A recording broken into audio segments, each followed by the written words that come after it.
To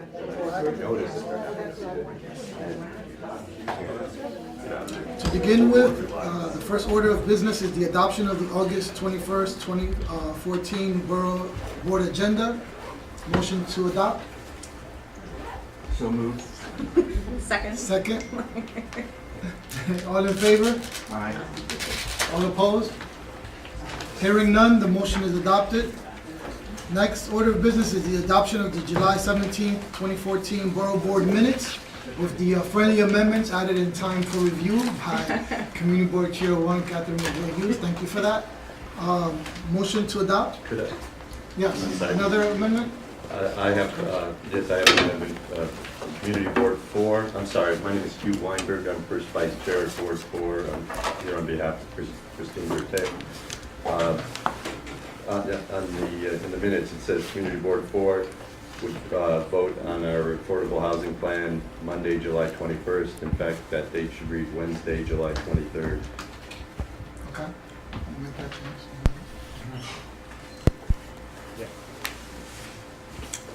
Any other amendments to the minutes? Okay. Motion to adopt the July 17, 2014 Borough Board minutes with the amendment. So moved. Second. Second. All in favor? All opposed? Hearing none, the motion is adopted. For the benefit of our presenter, we're very excited of our presentation this morning. We'd like to first go around, if everyone could introduce themselves, so that we can just know who's here. My name is Aljan Rafael Bonilla. I'm the Deputy Borough President for Borough Operations and Community Affairs. Henrietta Laurel, Chairperson of Community Board 10, Upper Manhattan. I'm a Danish eating chair of CDC. Good morning, Adam Amit from Councilmember Garadnik's office. Wally Rubin, representing Vicky Barbera, Community Board 5. Kathleen Hughes, Chair Community Board 1. Hugh Weinberg, first vice chair of Board 4, here on behalf of Christine Berthet. Reverend Georgette Morgan Thomas, Chair of Community Board 9. I'm Elizabeth Caputo. I'm the chair of Community Board 7, Upper West Side, and I have my vice chair, Sue Rabati, here as well. Morris Chan, Manhattan Board President's Office. Sandra Park, ANHD. Marika Williams, ANHD. Lathan Thompson, District Manager for Manhattan Community Board 8. I'm here on behalf of my chair, Nick Diaz. Sue Rabati, Community Board 7, Vice Chair. Chris Berry, Community Service Society. Monica Roman, District Office Concerned for Helen Rosenthal. Jesus Pettis, Manhattan Borough President's Office. I'm the Community Liaison, Community Board 6, 8, and 11. Diana Sweetide, Community Board 1, Director of Planning and Land Use. Adele Bartlett, Deputy General Counsel, Manhattan Borough President's Office. Jesse Bodie, Director of Community Development and Land Use Division, Manhattan Borough President's Office. Paul Groves, Borough President's Office. Sam Levine, Deputy Budget Director, Manhattan Borough President's Office. Patricia Segrelli, Borough President's Office. Maggie Clayton, Borough President's Office, Staff Romance. Thank you. So our presentation this morning will be again by Marika Williams, Policy Director for the Association for Neighborhood and Housing Development, on the pros and cons of the reauthorization of 421A. So welcome. Thank you. Thanks. Thanks everybody for having me. Actually, many of you guys probably, as you were talking, I realized many of you guys probably know my predecessor who was at ANHD before me, which was Dave Hansel, who served on CB4, I think. Is that right? In Manhattan? I think he was on CB4. So, yeah. So ANHD is the Association for Neighborhood and Housing Development. We're the umbrella organization over many of the community development groups, CDCs, local organizations and neighborhood-based organizations that work on affordable housing and increasingly also economic development. So HCC, AFI, who else? NIMIC, I can kind of go goals. I'm always like, whenever I start naming them, then I always forget everybody's name. So we work on a number of different affordable housing issues. We do not run every affordable housing campaign in the city, and we are very happy that we don't do that. But we sort of plug in and inject and help and support our groups in their various different campaigns. So sometimes there's a campaign that a number of groups are running themselves, and we step in and we help when they ask for it, provide some policy support, some data support, some capacity, some training, and then other times there are campaigns that we are leading ourselves in our office. So it sort of varies. We provide capacity building, training, technical assistance, legislative advocacy, sort of to all of the groups and the issues that they work on and that they're interested in. And many of our groups, of course, you guys know, work a lot with the community boards, and we're increasingly finding that we're also doing direct support with and to community boards over time, especially given that, right, some of the structure of community boards have changed. Sometimes you guys have less and less like technical assistance around issues, and so we often handle a lot of those calls of, I've got a real estate development, this is what they're telling me, what does this deal really mean for my community, what does this really look like? So that's sort of what we do in general. And that covers a broad range of issues for everything from SCREE and rent stabilization and affordable housing development, AMI, what is affordable, all the way up to the technical stuff of LIHTC and 421A and Article 11. So it's sort of the range of tenants' rights, land use issues, and development deals when it comes to the affordable housing side of things. So I'm the policy director at ANHD. Sandra, who's here with me, is our campaign organizer. We have different people who focus on different things. So we do some bank reinvestment work, land use work, Sandy recovery work. But we're here to talk specifically about 421A. I'm happy to answer if anyone has any pressing questions. I'll be around for a little while at the end on stuff other than 421A as well if I can. But I'm gonna, does anyone have any questions about ANHD in general? And if not, I'll jump into the presentation. Okay. So I think the Borough President's Office saw a blog that ANHD did that you guys have out front, which was kind of sort of announcing the community-based efforts and campaign on 421A, either reform and repeal. And I guess I'd say the 421A campaign in general, and what exactly that campaign is going to look like is still to be determined. We're still in the early end of the stage. We've got about a 1-year timeline before we have to get to 421A reform, well, before the law will sunset. So to start, I kind of figured we'd do a little history on 421A. Many of you guys might already know this, but for those folks who don't, I think it's kind of good to understand where this came from. So 421A was established in 1971, and it was really about the fact that people were afraid that, and there was a real concern that everybody was leaving the city, right? You had a lot of disinvestment happening at the time in the city. You had a lot of parcels of lands that had been abandoned, burned, emptied lots, people weren't developing anymore, you had a large population loss, folks moving to the suburbs, and so there was a real concern, and a real legitimate concern also on the part of the city that people weren't going to be developing housing in New York City anymore.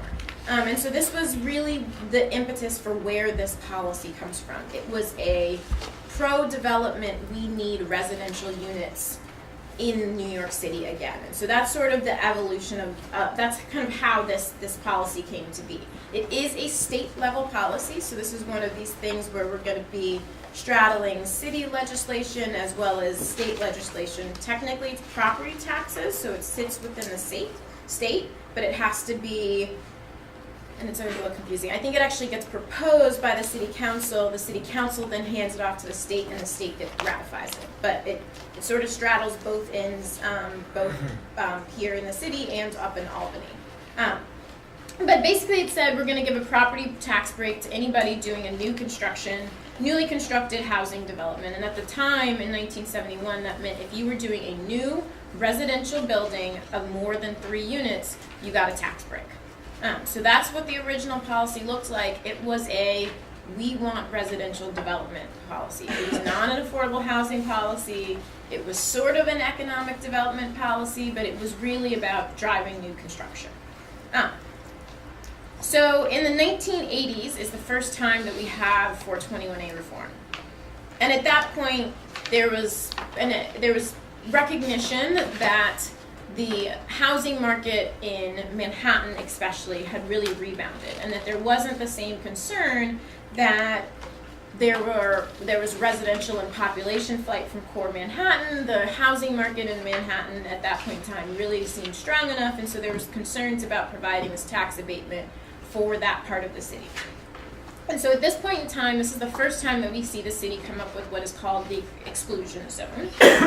At this point, the exclusion zone ran from 14th to 96th Street. So this is, now you've got this chunk of Manhattan that you carve out, and you say that you have the exclusion zone, and in that chunk of Manhattan, there was a requirement to set aside 20% of units as affordable housing. So this is the first time that we see 421A being used as an affordable housing policy. This is in 1980, only in a small segment of Manhattan, and there are certain parameters for it. How long the tax abatement ran, there's different options. There's 10 to, I think at the time in 1980, 20 years. Affordable units at this point, so this is, go ahead, do you have a question? I wonder, the screen is sort of cut off on the right side. I wonder if, no, not because of that. I think maybe you have to move the Projector. Oh. Someone just push it back a little bit. No, back towards the back of the room. It's settings on the computer. Yeah, I think it's That's there what it it is. Just got there. Right, oh, there, perfect. Better? No. All right, how about I slap? How about, yeah. Is that good? Is what's on the screen up there? Yeah. Yeah. All right. Then we're good. Actually, we're missing a couple words, but Yeah. yeah. Everything's on there. Let's see. Is that better? Perfect. Yeah, let's do that. Everything, Okay. yeah. So you might have to clear that one to go down. So one of the things to note, and this is different now than what it was in the 1980s, is at the time you could do 421A on-site or you could do 421A off-site.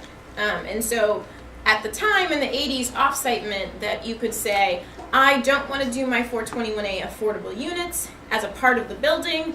I am allowed to do them off-site, and at this point in time, off-site meant I can do them anywhere.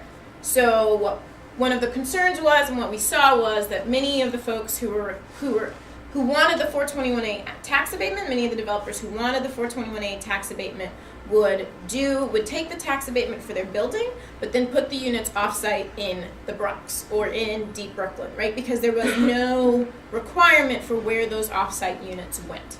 And so obviously then it became cheaper to potentially purchase a parcel of land somewhere else, or have somebody purchase a parcel of land somewhere else and develop them in a completely different borough, let alone a different neighborhood.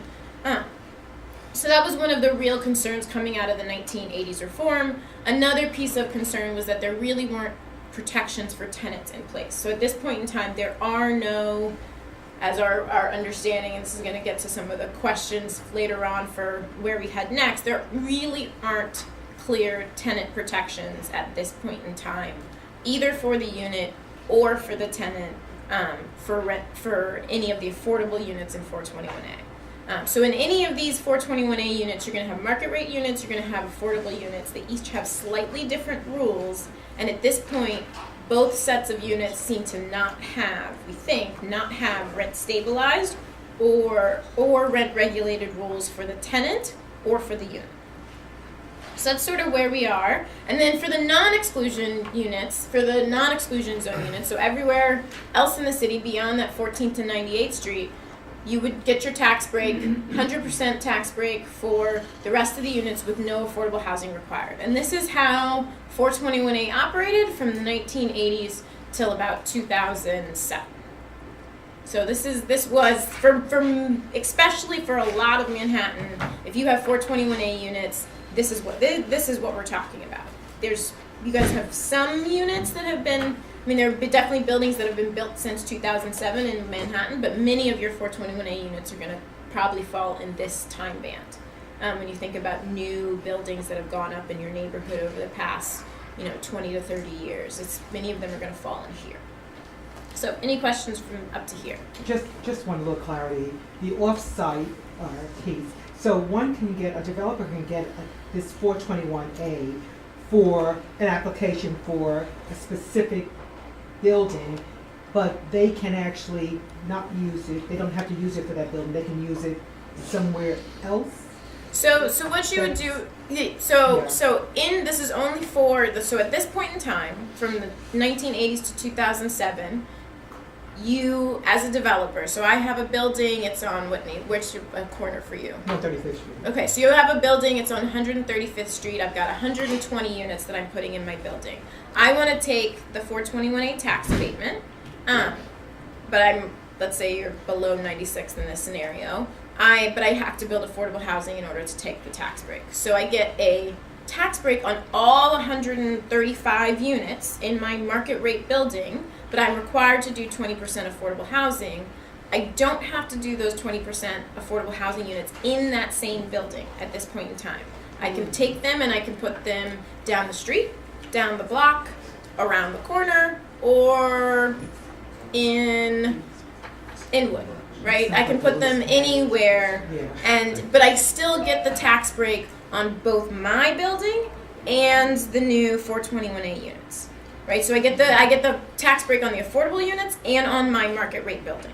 So I've gotten now the tax break on, and it's not 130 market rate units because you discount the 20. So let's say it's 100 units of housing, 80 units are market rate that I put in my new building, and then 20 units of affordable housing I build wherever I want. I get the tax break on all 100 units, the market rate and the 20 that are off-site, wherever I decided to put them. Does that make sense? I have a question on the last bullet point of the second. It says unified purchasing certificates. Is there like a bank like for air rights for that type of certificates?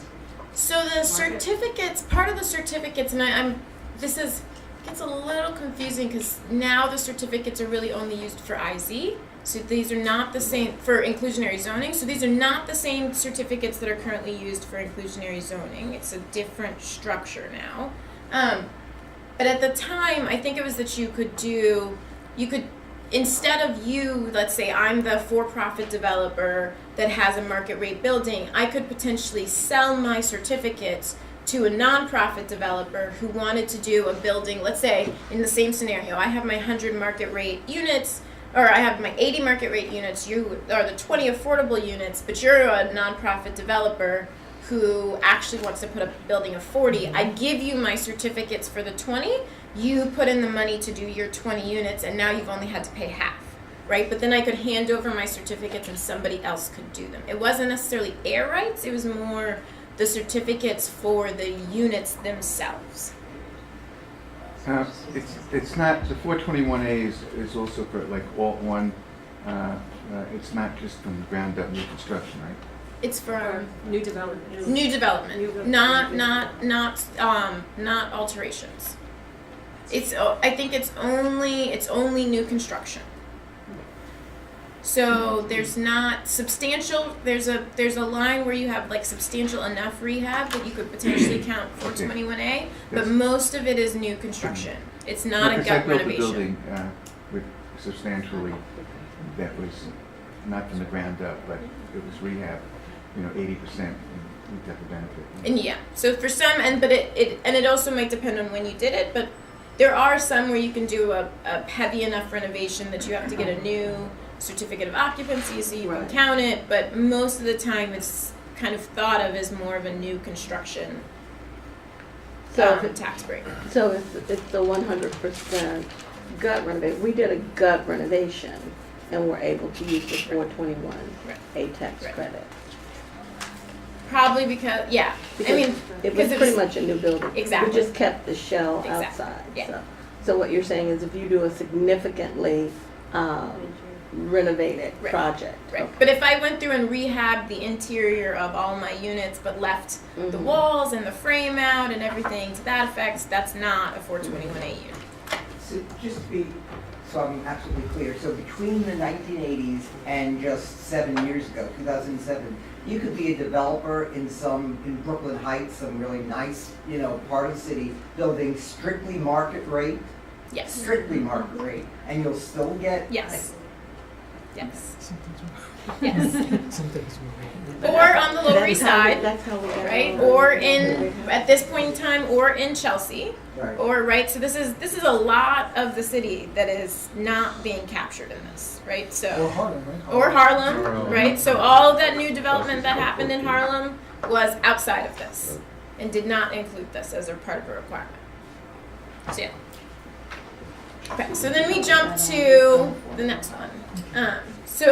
So now we're at 2007, and in 2007, one of the big things that happened is they expanded that exclusion zone, and what we now call the exclusion zone is the GEA, the Geographic Exclusion Area, and it's a little bit hard to see, but now we're at all of this, right? So now all of this that's pinky becomes the GEA, and everything else that's white is not. And so all of Manhattan becomes a part of the GEA. So now all of Manhattan is covered with the affordability requirement. Parts inner Brooklyn, parts of inner Queens, a little tiny chunk of Staten Island, and about 2 small neighborhoods in the Bronx are a part of the GEA. And so now these neighborhoods are required to also do 20% affordable housing.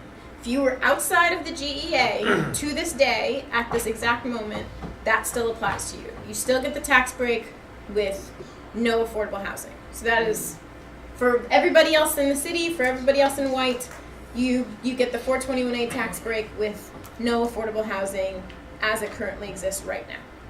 If you're inside the GEA, you have to do 20% affordable housing at 60% AMI, which is about $51,000 in income, and totals to what, about $1,200, $1,300 in rent for a 2-bedroom. And so that's for like literally this moment. If you were to bring a unit online tomorrow, that's what they would cost. AMI is for the whole city? That's the AMI average? is For the area median region. income, which For the is region. the region, not just the city. So, So we include Westchester. Westchester, Putnam, that's calculated by the federal level, and HUD does that number, but yes. And it's It's a trashy number for poor communities. yeah, of course. it's a Ridiculous number. and it's a complicated and difficult number for pretty much everyone in the city. I mean, there are about 50% of the city would qualify for low income housing. Right? Median income for this actual median income for New York City wide is at 74% AMI, and the city considers low income housing everything below 80% AMI. So half of the city is falling below that 80% AMI number. So that's a lot of the city when you think about, if you're saying low income housing, most people in neighborhoods will think that's this much of my neighborhood, right? Or maybe it's, depending on which neighborhood you're in, you're still not going to think it's most of your neighborhood, whereas in probably 75-80% of New York City neighborhoods, it's more than half of the neighborhood is going to fall in low income houses. Yeah. So it's a very difficult number to And the city considers it under 80%. federal standards, but yes, under 80%. So everything below 80% we consider extremely low or low income housing.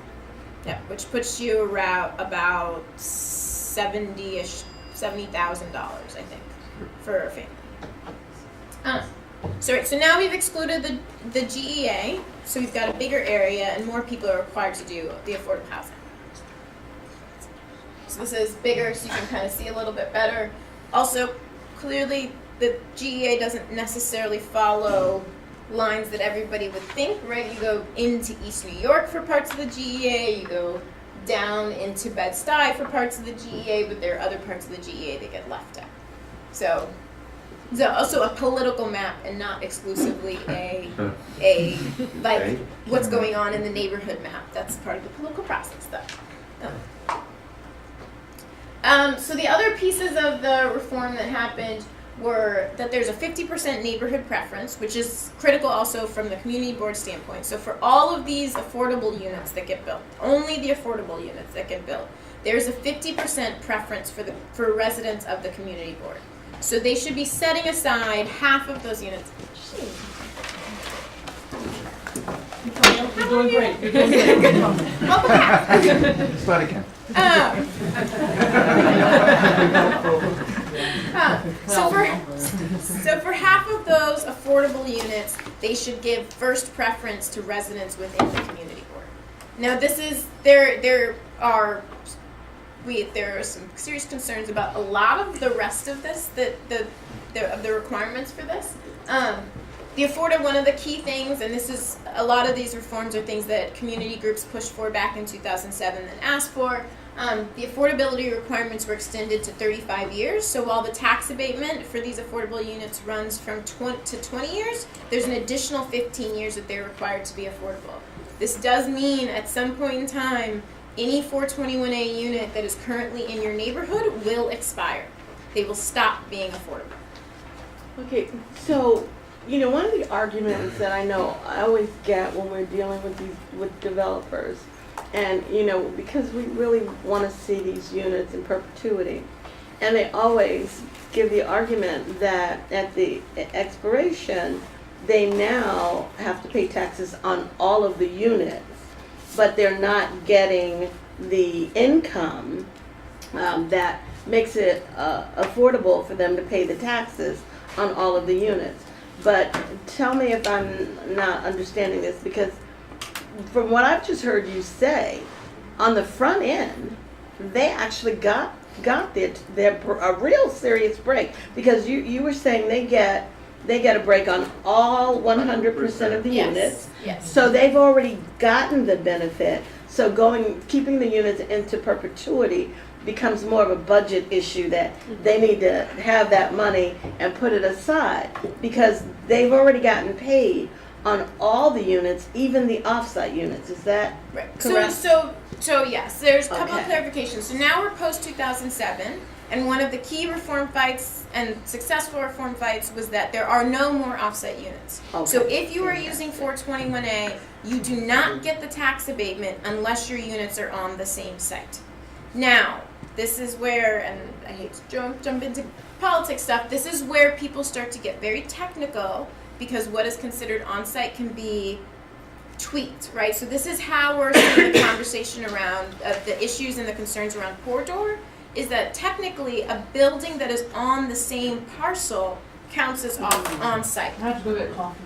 So I don't want to bring, sorry, okay, I don't want us to like move down into this issue, right? Because it's a whole nother issue. But I do want people to understand that is why there is an incentive to do that. In order to get the 421A tax abatement on all of your units, you have to build that building on site. And on site means on the same parcel of land.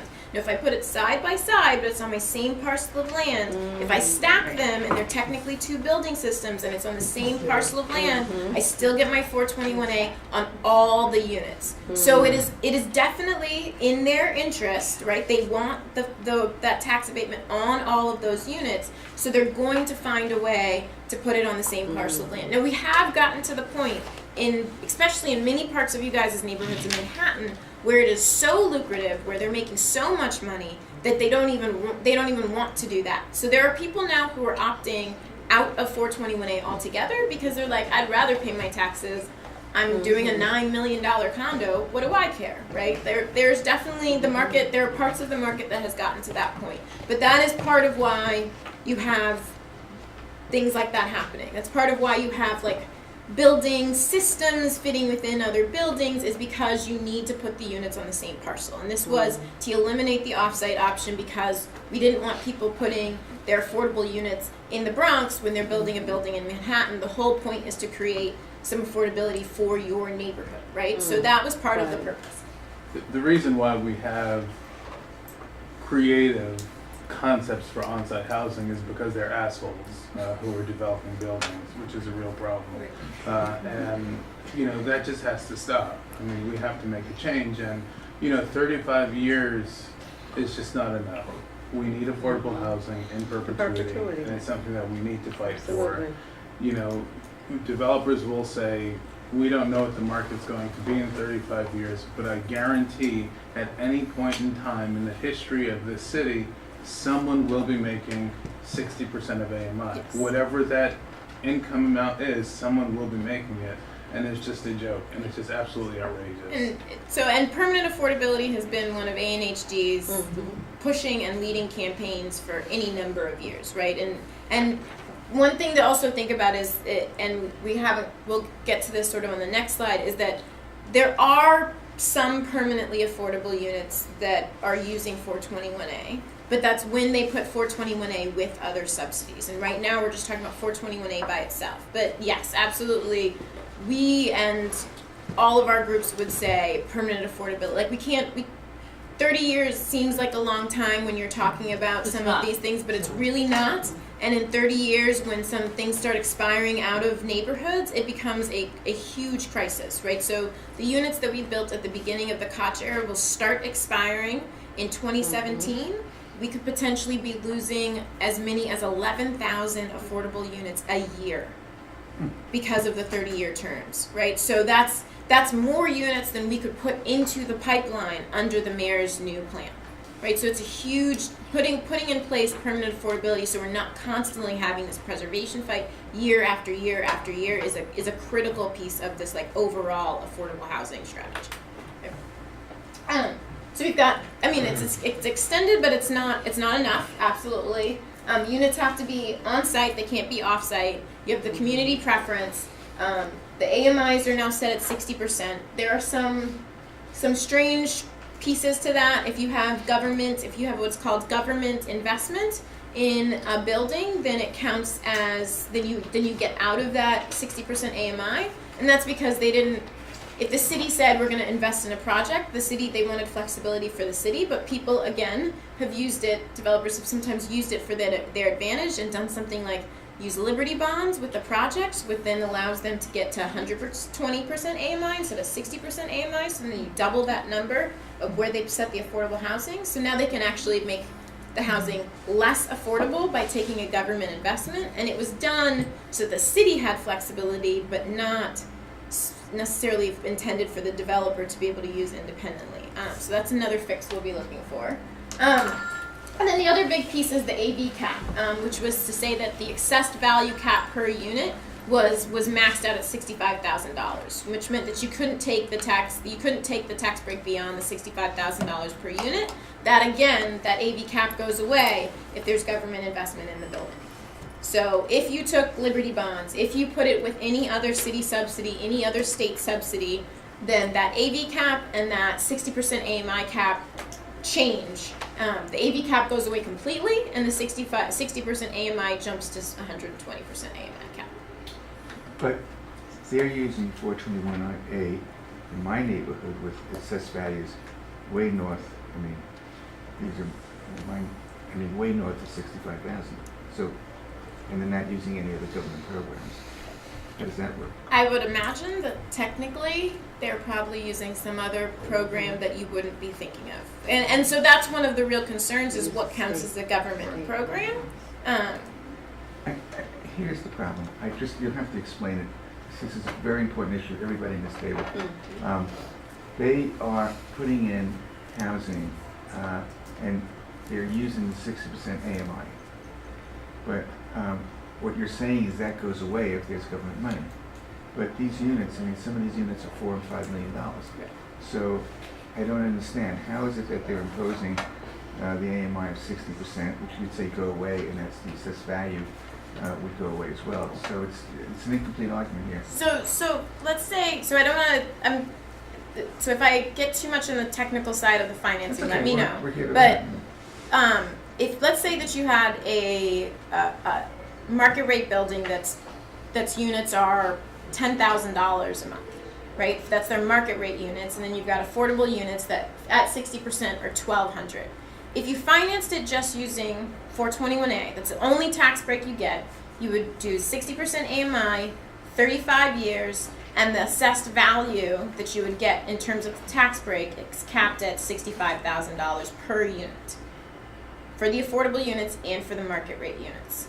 If I combined it with low-income housing tax credits, LIHTC, or if I combined it with, there's some concerns as to whether or not you can combine it with IZ, and if that inclusionary zoning, that density bonus that you get, whether that counts as government investment, then I'd still have to adhere to the 60% AMI because that program has its own set of rules. But you And would that have to- program the might AV say, The AV would go. but the AV would go away. So it might be that the second program keeps the affordability rules in place, but allows you to get out of the AV cap, right? And so this is where you start to see $5 million condos that are paying $120 in property taxes every single month, right? And which then, of course, at a certain point in time when that sunsets for them, they're saying, my taxes are now $4,000 a month, which might be what they were supposed to be in the first place, right? So that's where they get this huge change in taxes over the course of time, and their taxes step in. They don't start day one.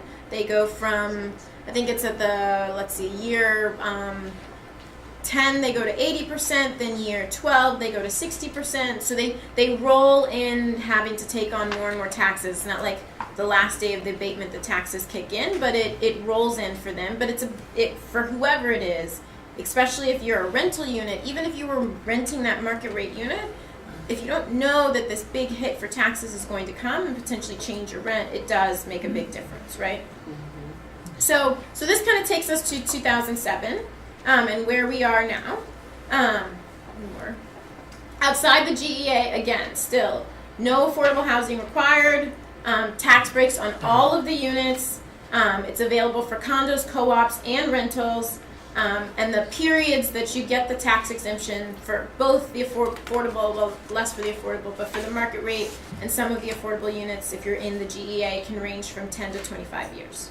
Right, so you've kind of got this span of how long these tax breaks can be running, but for a lot of the city's development, this is the case. Not the case for Manhattan, but for other neighborhoods it is.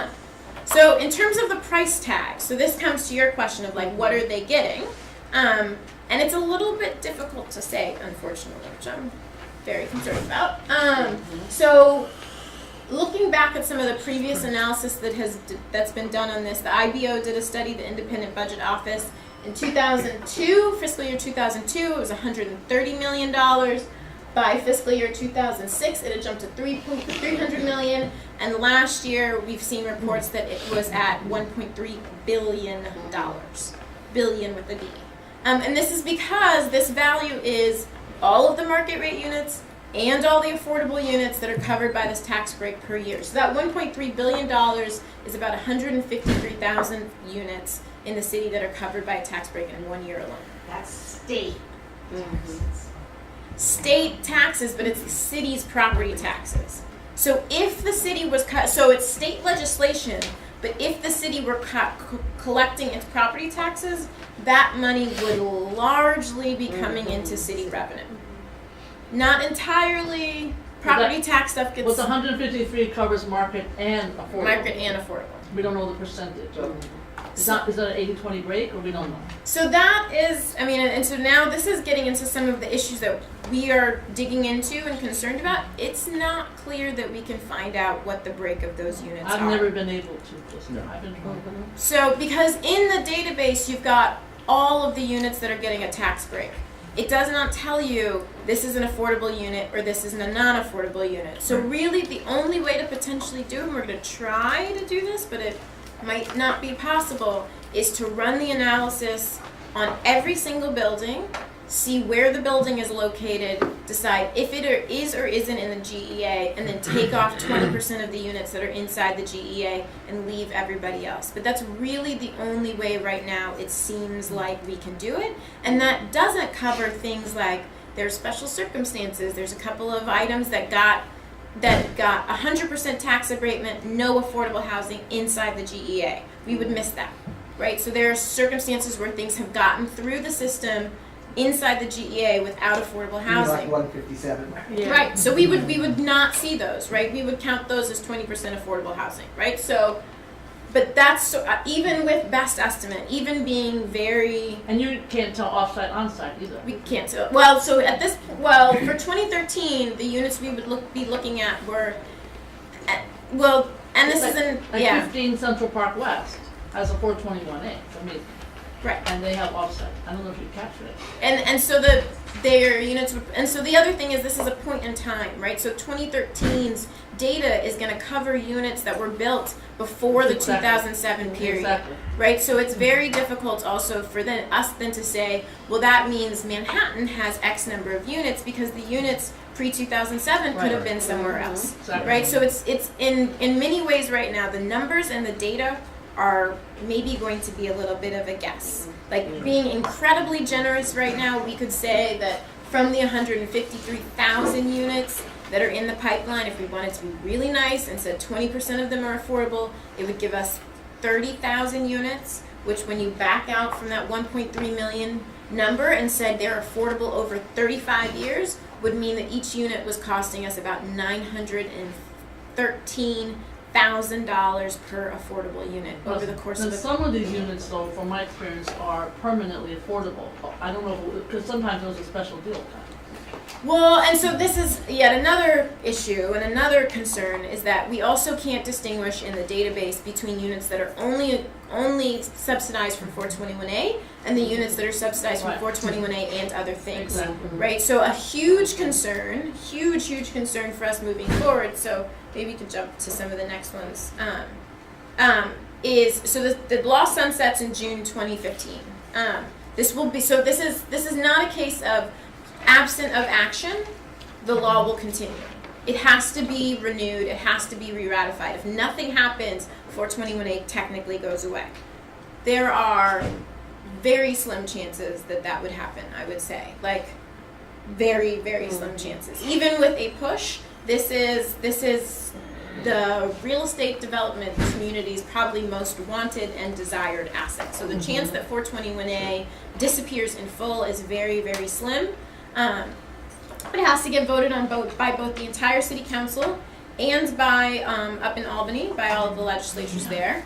So there's sort of two things on the table, which was elimination or reform, but elimination is not all that realistic. It might be a strategy, but I think there'd be a real challenge to getting 421A eliminated. It would be a very, very difficult thing. And it also comes at a very, very difficult time in terms of the kind of the advocacy cycle. June 2015 is the sunset of 421A.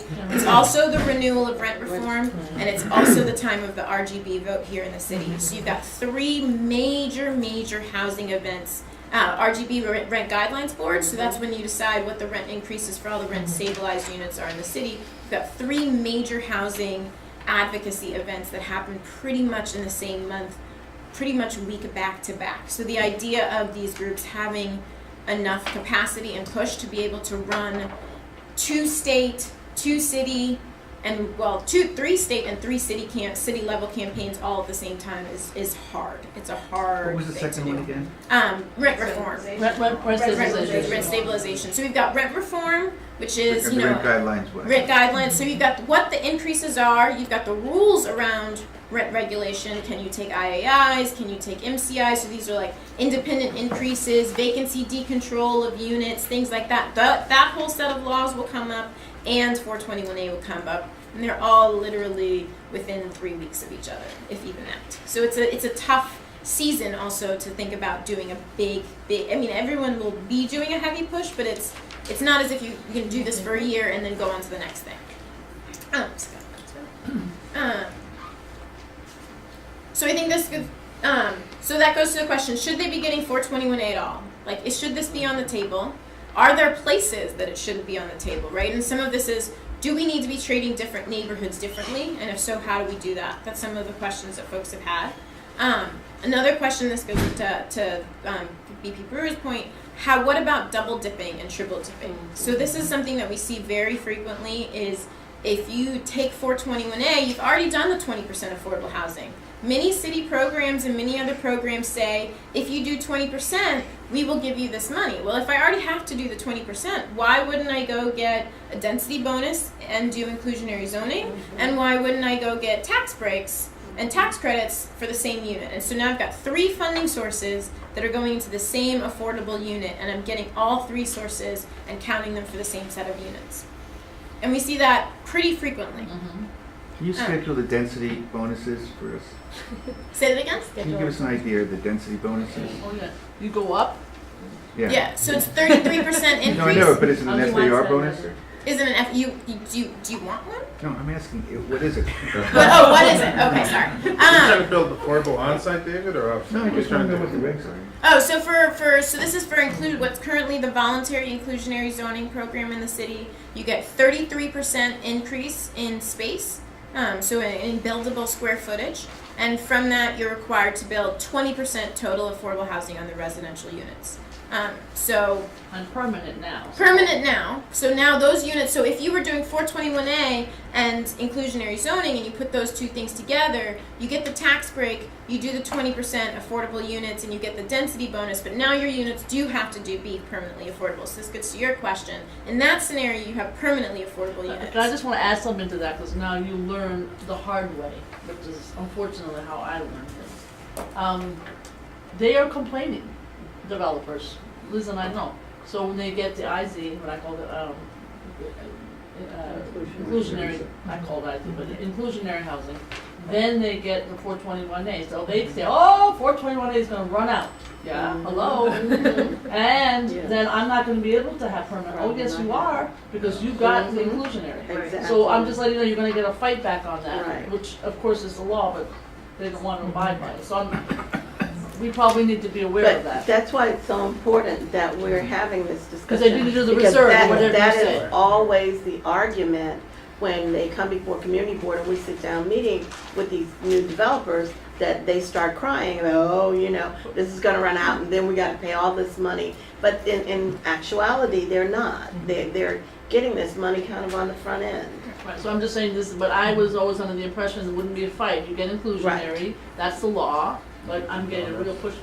And so one of the, and what's one of the, especially when it comes to inclusionary zoning, they get the density bonus. The density bonus doesn't go away, right? You got to build an extra 33% of units. You're going to get to keep those units. The city doesn't come back and say, 35-year term, it's over, give us back that space. They keep that space, right? So if you get to keep the space, the city should get to keep the affordability. That's everybody's feels like that's pretty clear logic when it comes to inclusionary zoning. We're not getting the space back, so the community should get to keep the affordable housing permanently. So Matthew, what are they applying for above the retail? And you were great in the newspaper, by the way. Oh, thank Great you. comments. Angel, they haven't looked at IZ, have they? No, they haven't looked at IZ, just 421A is what they're talking about. And they're looking at doing 25% affordable, but there are a lot of issues. Oh, there are. I just was wondering what. But yeah, so they haven't looked at IZ for that project. Yeah, and the original fight in the 2007 reforms, I think that the ask, and I think the ask even up until the last couple of days, the ask and what the advocates thought we were going to get was 30%, and in those last couple of days it went from 30 to 25 and then back down to 20 where it was. So it's really down to the wire. It's why there will be a lot of push from real estate to keep the program either as it is or scale back reform as much as possible, right? It's a lot of value for them, right? 100% tax abatement on market rate units for 20 years is worth a lot of money. And it's hard for us to even know, and this is one of the challenges in terms of what's the price tag of this? It's hard to know what the value of that is as a community member, right? If I don't know how much the market rate units are renting for, I don't know how much the value of the tax, or selling for, I don't know the value of the tax abatement, which really should be determining how much I'm asking for, right? And in some ways, we're also thinking about, there's a little bit of inequity in this, in the sense that somebody who is building a $9 million condo is getting potentially the same value tax break as a neighborhood who is renting $3,000 apartment units, as a neighborhood who is renting $2,200 market rate units, right? So there's a big range in what market rate is for various different neighborhoods, but you sort of get pretty much the same tax abatement deal across the board, right? So that's another big concern is people are thinking about, how do you treat different neighborhoods and different hot and cool markets differently? So I'm jumping around to some of the questions, but it's fine. So some of these are things that you guys have raised. What's the affordability level? So should it be at that 60% AMI? Is that enough? Is that actually meet what communities want and need? Should it change? Should it be flexible? Should we be asking different things in different places? How long should units remain affordable? I think we, similar to you guys, would like to see these units remain permanently affordable. Should they be able to build units off-site? And I think this is a real question, especially in neighborhoods that are thinking about unit production, right? There is sometimes a trade-off.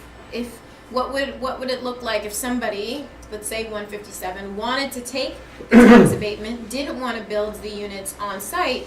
Is there a way to say you can get the abatement, but we get a whole bunch of units somewhere else in the neighborhood, or a whole bunch of money, but then there's also got to be a lot of confidence that people aren't going to find a way to game that system. And so far, I think generally community groups feel like we're not comfortable with that right now. So that's right now there's no off-site option, and that's the reason why, right? And how should the units be dispersed? Does it need to be an affordable unit on every floor? Can there be certain floors that are affordable? This matters a lot for developers because those top 10 units, top 5 floors in a big building are worth probably double and triple the units that are on lower floors. So when you've got these tall buildings, they really don't want affordable units on those top floors because they lose a lot of value, right? But we also don't want this new trend of making the units, so incompatible. Because I've just heard that even in the Avalon, which is a development that's already occurred, that the units that are affordable are very different from the units that are not affordable. So we need to also make sure something is written in terms of the compatibility of those units. Right. And this is another big issue, is also thinking about then it's not just where the units are and where they should be dispersed in the building, but also the amenities, right? And this has become an issue for current rent stabilized units, but also for new units that are being created. We've had circumstances, we were just talking with Assemblymember Rosenthal, where people in our district have said, I've been in this building for 30 years, have always had access to this community space, and now all of a sudden they're telling me that because I'm a rent stabilized tenant I can't get to it. And likewise, we have new buildings who are saying, you can't have access to this pool, or you can't have access to this children's center or this gym, even though everybody is a part of this building, right? So how do we think about how these residents, the affordable residents, are treated in these broader mixed income buildings, which is another real concern, right?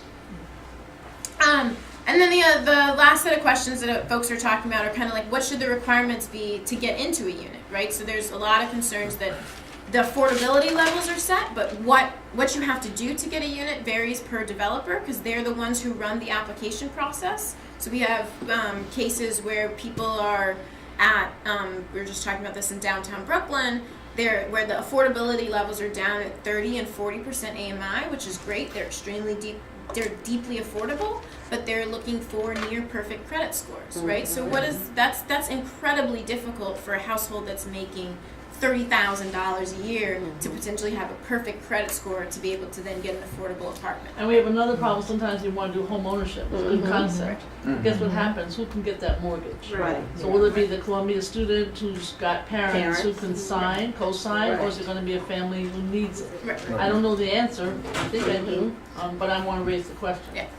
And there is a question about home ownership versus non-home ownership, right? We have many of these buildings where they do the market rates are home ownership, and then the affordable units are rental, right? So that's also another issue of what happens and where the preference is going in terms of tenure for different units for different housing types. In terms of the requirements too, I've seen situations where you can have a presentation by a developer to 100 people, and when they get through the credit, talking about the credit, speaking about you can't have someone that's formerly incarcerated, or if your partner is coming out of prison in 2-3 years, you can't have someone stay over for 15 days. If they're, so when they get through this long laundry list, I mean, you literally see like maybe just 3 people remain. Right, right. Because at the end of the day, if you meet the requirements, these units are leased by. They're not run by the city, right? They're not governed by the city. They're leasing process. So this is sort of like the city stamps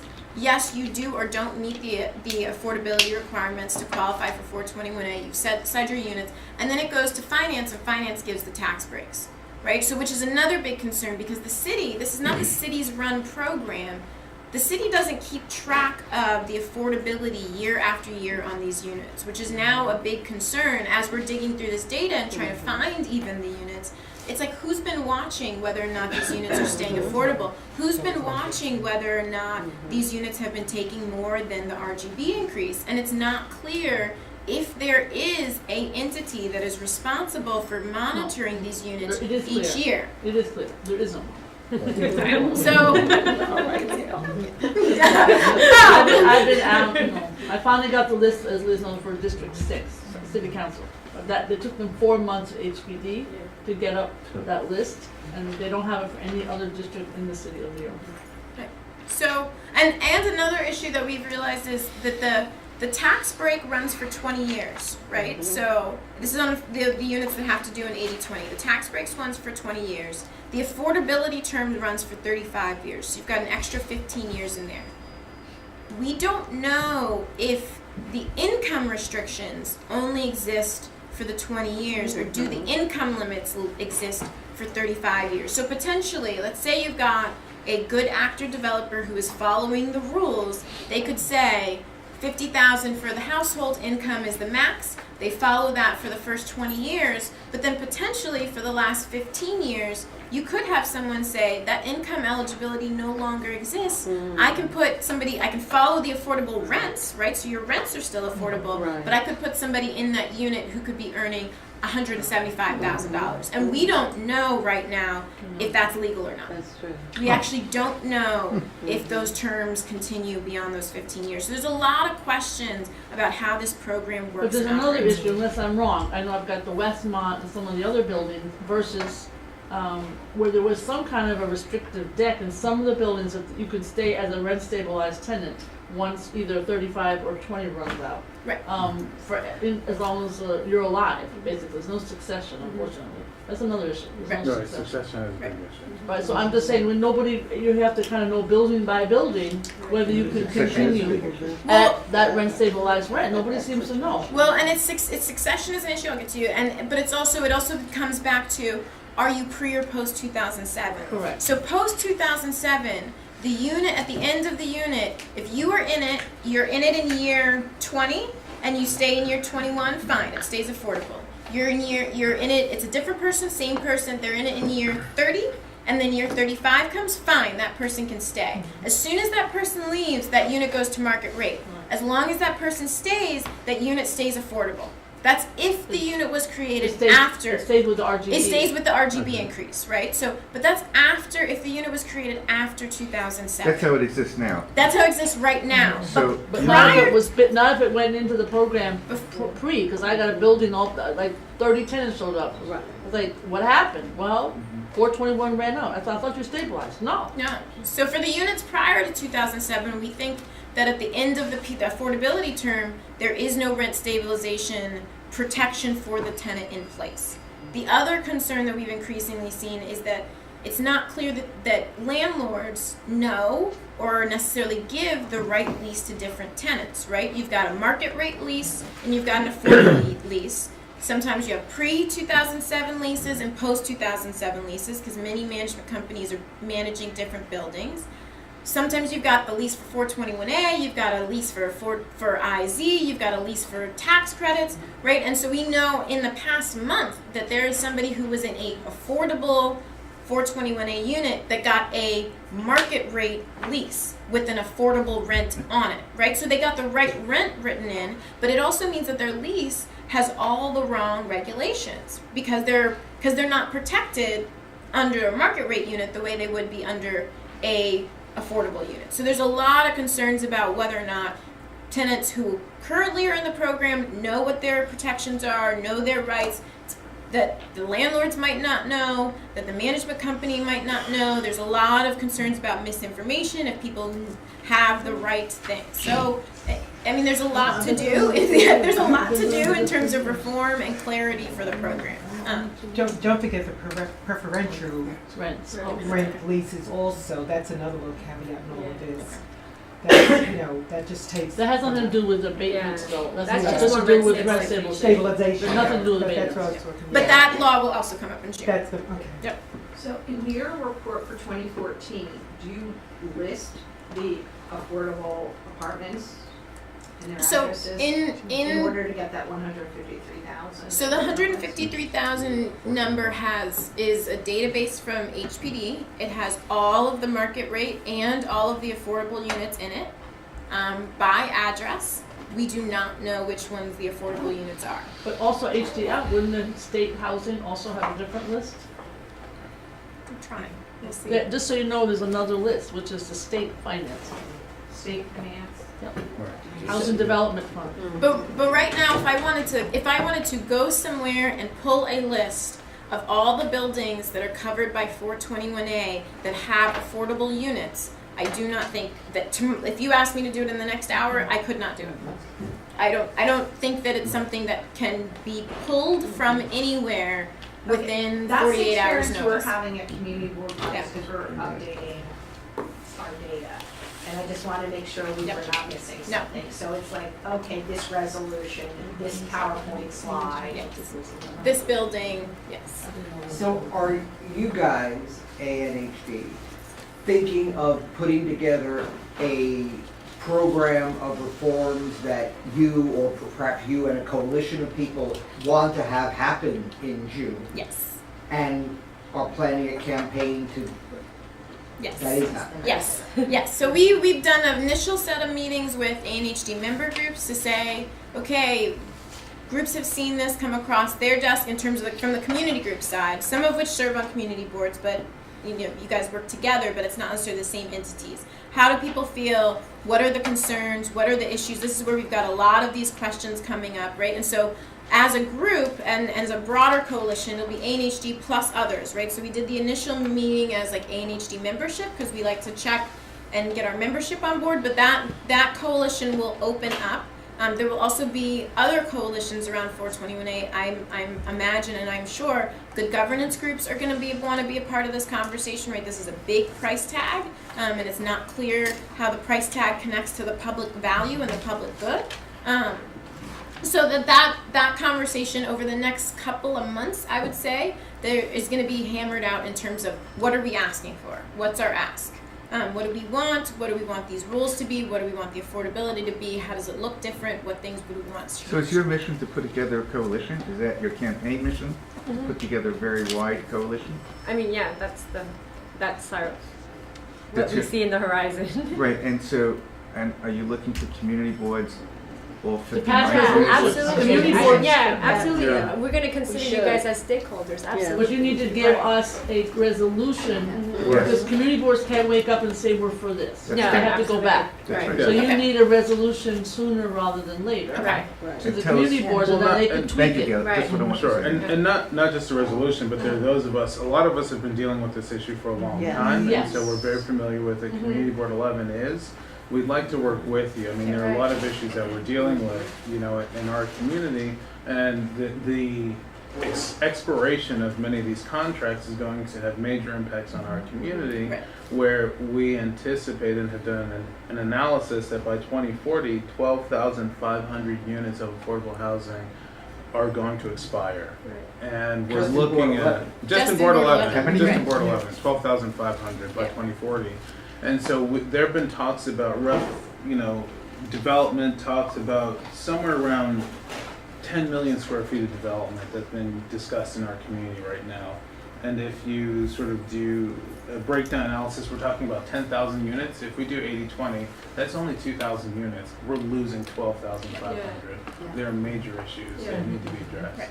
Yep. And so I think where we are right now with as a part of the campaign and sort of coalition is we've had those initial meetings, right? It's not a, we don't like to, ANHD, the way that we normally operate these things is we don't like to come up with a platform ourselves, right? So there is a committee that is working on pulling together the platform so that it's not our ideas and our concept of how the program should be reformed, but it's actually everybody coming together saying, these are all our thoughts and ideas, let's come to an agreement, here's what we think as a group, because this has really got to be a citywide campaign, right? We're going to need assembly members from across the city, we're going to have to build allies from assembly members who are outside the city, right? So it's going to be, and so that means that it needs to be bigger and broader than just what we can do in our office and what ANHD membership can do, which is part of why we're very happy to be having these conversations with community boards, right? Is it impacts you guys in some ways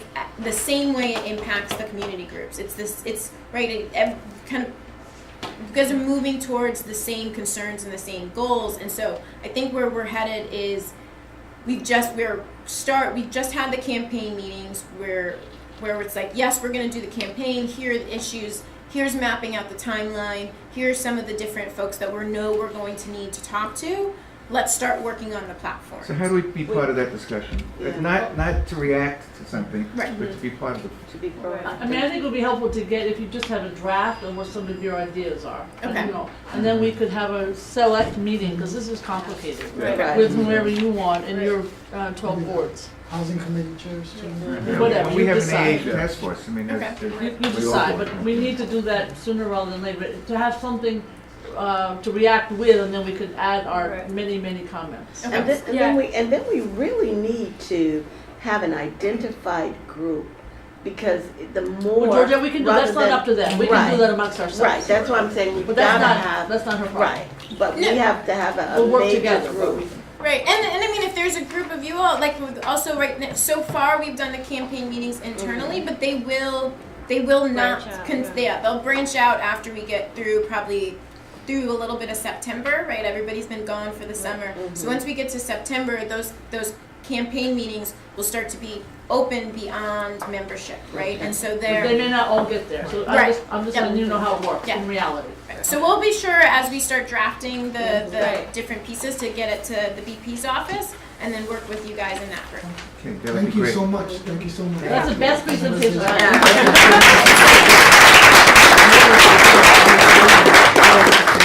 You have cards? Can we Yeah. ask you to come to our community board to present? Yes, we do that, Would yes. you also be willing to share with us some of your slides that you? Sure, actually, We'll work with them to get the information out. Okay. All right, Can I so- also get the list of people signing, Yes. so that way we can. And I also have risk charts for you guys. So these are the threats to neighborhood affordable housing risk charts. Right, oh my God. So they've got the data for every single community board on what their different affordable housing That's risks online are. too, right? Yes, and this is online as well. So Can I just say, Catherine, it sounds good to come to the community, but before we start having them go to the community boards, let's have a little discussion amongst ourselves, okay? So are you gonna call that meeting Yes. for them? But part of the reason that I was also wanting to ask her to come to community board is education. I know, but I wanted us to do it in a more cohesive fashion, okay? Yeah, guys. Okay, we'll go to community board chair report outs. Community board 12, I don't see Chair George Fernandez, so we'll go to community board 11, Chair Matthew Washington. Certainly. So a couple things. We are on break, which has been nice, but it's been a little busy for us still. The borough president mentioned a little bit earlier, there's a talk about development on top of a Costco Target mini mall right on the FDR. They have about 1.2 million development, about 1.2 million square feet that they'd like to develop, and so we're looking at that and trying to increase affordability. We're talking about they want to build 3 towers on top of the structure that will rise to 575 feet, 560 feet, 550 feet. They're going to be the tallest buildings in the community by far, and well, at least one of them are pretty tall. But you know, this is a project that we're dealing with. I mean, we're talking about bringing large towers and additional 2,500 residents into a relatively low-rise area. So it's something that we've been dealing with over the summer and something that we will continue to deal with to get the highest impact of affordable housing. Over half of our community is at or below 60% of AMI, but we still have a number of constituents who are above that, and so how do we find affordable housing for individuals in slightly higher income bands at 80% of AMI, 105% of AMI, and so it's something that we're constantly dealing with, and there haven't been many great programs that are allowing or creating affordable housing in those different income bands, but 50, 30, 20, where you have more moderate and middle income as a part of the housing plan is critical. So these are things that we're working on. So when the borough president calls this meeting together about 421 and other things, we'll certainly be at the table. So we have that. We are also finishing up or working on finishing up our selection of a new district manager. We are very excited to get that going and finalized. So we hopefully the next time I see you all, I'll be able to let you know who our next district manager is. We're very excited. That's all I have for now. Just needed some contact info. We're gonna get it all to you guys, relax. We're gonna get it to everybody. Yeah. You know, we're type A's here. I know, but I am too. That's all I've got. The only other thing I will mention is if you are ever in this area around lunchtime, talk with Aldrin about where to get some good dumplings. Thank you. Well, we've been doing a lot of things at Community Board 10 after our last June meeting.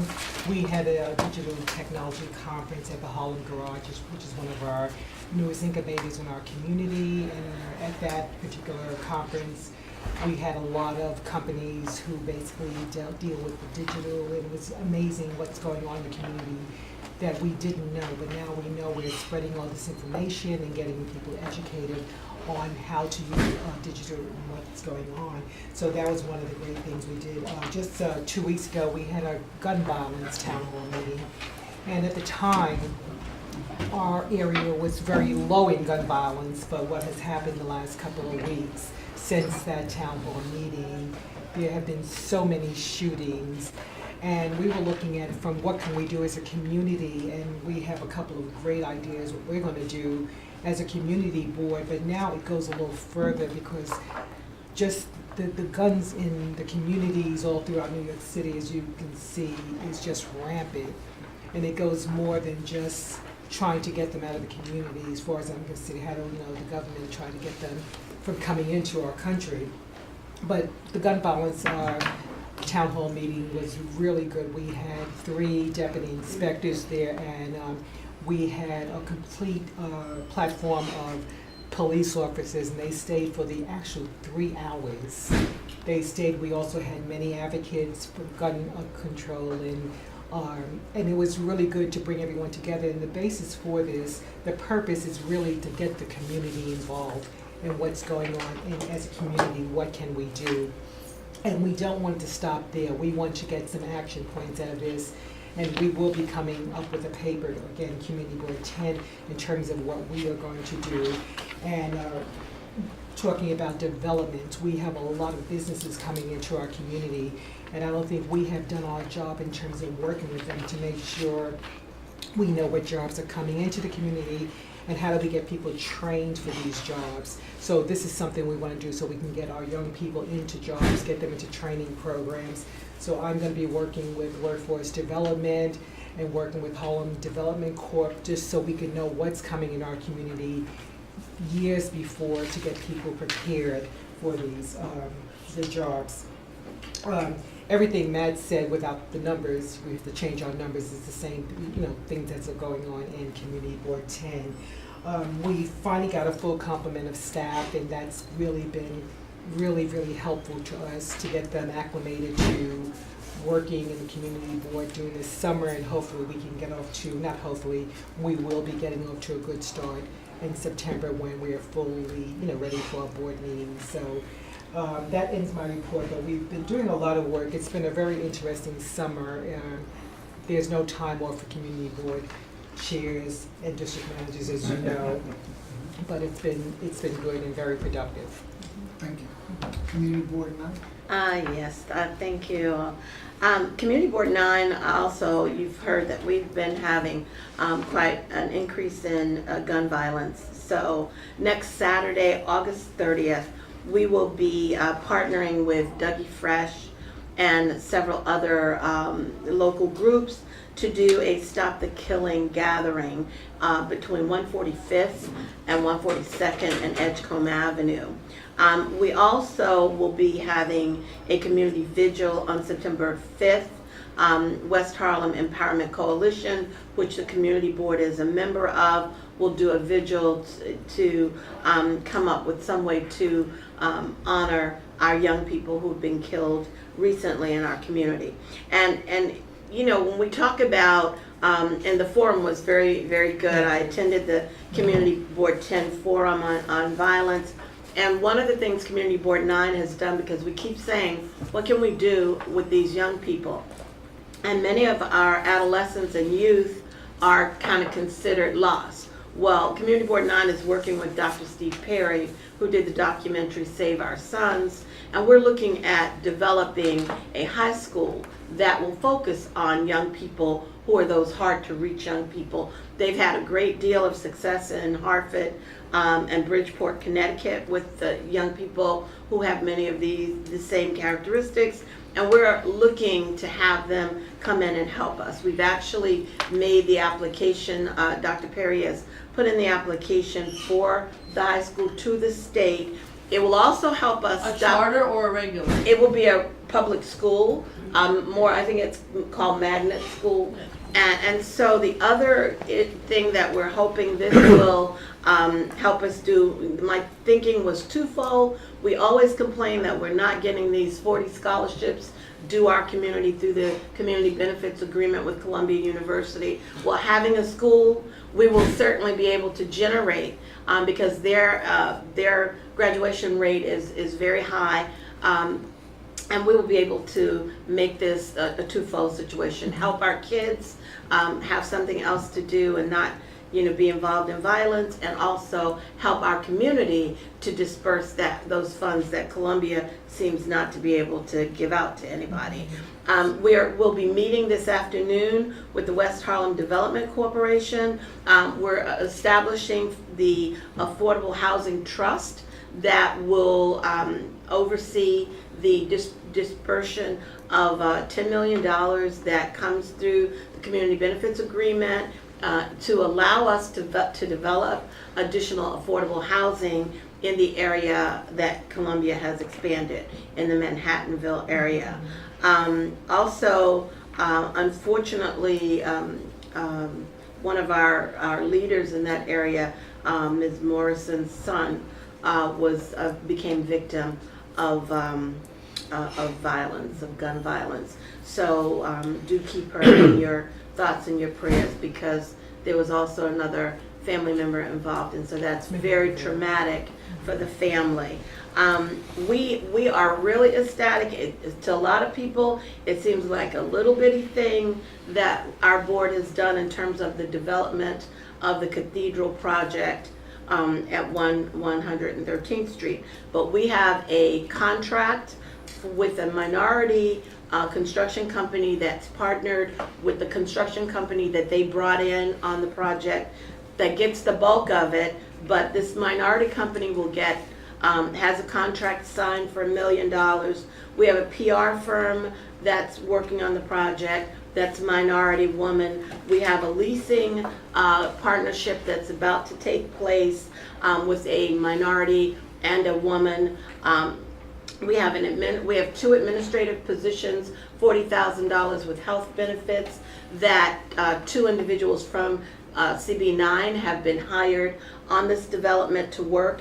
And we also have a minority architect who has been signed onto this project. So as a chair of Community Board 9, having seen so many developments go through our community, you know, we haven't even gotten to the trades and the labor. So, you know, it makes me really feel really hopeful that we can be looking at much more than 35% of minority involvement on this project. And so we're working hard, and that's pretty much it. Thank you. Thank you. Community Board 8, I believe Leitha had to leave. Community Board 7. That's me. I'm Sue Rabati.